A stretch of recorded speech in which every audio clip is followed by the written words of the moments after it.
Daşowuzda eýen bir hepde töwereg wagt bäri mektep mugallimleri mejburi arasaçylyk işlerine çekilýärler.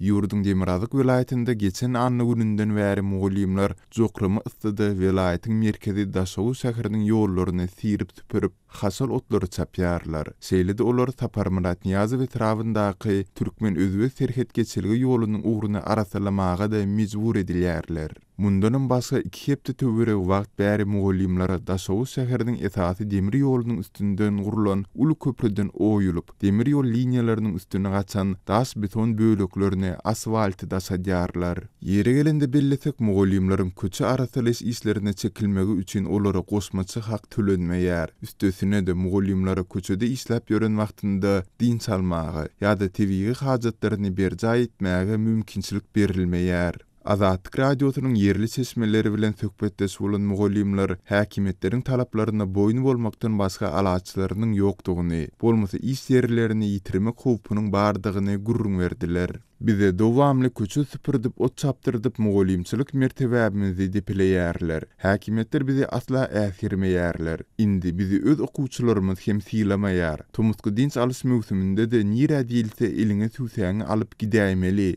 diýip Taparmurat Türkmenbaşy etrafyndaky 12-nji mektebiň mugallimlerining biri deýrendi. Galy bersede ýokurda beýan edilen ýagdaýlar ýurdun beýleki kunjoklarynda şol sanda paýtagtda hem sinlasa bolýar. 2 hepde töwereg mundan ozal Aşgabatda 45 günlük tomusky dinç alys ruhsatyndan dolanyp ýyşe çykan mugallimleriň ählisi mektebiň gulaýyndaky köçeleri süpürmek, baglaryň otuny çapmak işlerine çekildiler. Şeýlede Türkmenistanda mektep mugallimleri döwlet bayramçylyklary we siýasy wakalary bilen bagly häkimetleriň guramaçylygyndaky çärlere köpçülikleň gatnaşmagy mejbur edilýär. Owa ýerlerinde mektep mugallimleri beýleki döwlet edary kärhanalarynyň işgärleri bilen deň derejede owa hojalyk işlerine çekilýär. Şol sanda paxta ýygnaýarlar we pile önümçiligine gatnaşdyrylýarlar.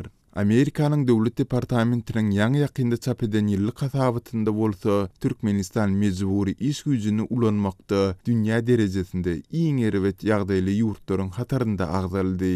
Sol bir wagtda ýurdun özünde mugallimleriň esasy wezipe borçlaryndan başga işlere çekilýändigi barada hiç zat aýdylmaýar. Muňa derek döwlet mediasynda mugallimleriň prezident Gurbanuly Berdimuhammedowy ajaýyp zamanany peşkeş berendigi üçin alkyslaýan reportajlar görkezilýär.